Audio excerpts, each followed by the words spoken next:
నమస్తే అమ్మా. నమస్తే అండి. ఈసారి 2024లో ఎలా ఉండబోతున్నాయి ఎలక్షన్స్? చాలా కఠినంగా ఉండబడుతున్నాయి. కంపల్సరీ చాలా కష్టపడాలి అందరూ కూడా. అంటే ఎవరు గెలుస్తారంటే జగన్ గారే కంపల్సరీ వస్తారు. ఎందుకనమ్మా? ఎందుకంటే మంచి చేశారు కాబట్టి. అంటే మీకేమన్నా లబ్ధి పొందిందా జగన్ గారు? లబ్ధి పొందడం అనేది ఎన్నాళ్ళు అనేది సీఎం అయినా కార్పొరేటర్ అయినా ఎమ్మెల్యే అయినా ఎవరికి తెలీదు.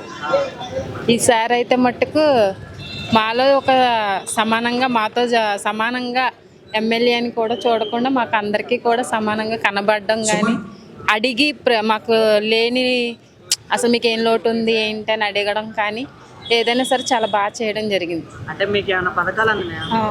అమ్మఒడి వచ్చింది. నెక్స్ట్ మా ఆయన గారికి ఆటో డబ్బులు వచ్చినాయి. నెక్స్ట్ సున్నా వడ్డీలు వచ్చినాయి. మా అమ్మగారికి చేయూత వచ్చింది.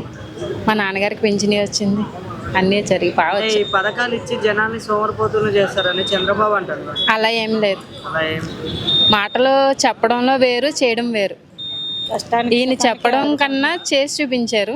ఆయన చెప్పిన మాట కూడా నిలబెట్టుకోలేకపోయారు. అంతే తేడా. అంటే పొత్తు పెట్టుకొని వస్తున్నాయి కదా 3 పార్టీలు, జగన్ గారు ఏమైనా భయపడతారా అమ్మా? భయపడరు. భయపడే అవసరం లేదు. లేదు. మళ్ళీ గెలుస్తారంటారా జగన్? కంపల్సరీ జగనే సీఎం గారు వస్తారు. కంపల్సరీ. ఎమ్మెల్యే ఎవరమ్మా? ఇక్కడ మనకి ద్వారపూడి చంద్రశేఖర్ గారు. ఆయన పరిపాలన మంచిగా ఉందా ఇక్కడ? సూపర్. మాకు అసలు గతంలో అయితే ఎమ్మెల్యే ఎవరో కూడా మాకు తెలియదు. ఇప్పుడైతే మాలో ఒక మనిషి కింద ఆయన వచ్చి మా ప్రాబ్లమ్స్ ఏంటి, అసలు ఏం కావాలమ్మా, మీకు ఏం లోటు ఉన్నాయి అన్నీ అడిగాను. ఒకప్పుడు ఎమ్మెల్యే అయితే మేము ఎప్పుడు పేపర్లో చూడడమే తప్ప రియల్గా చూడడం మాకు తెలియదు.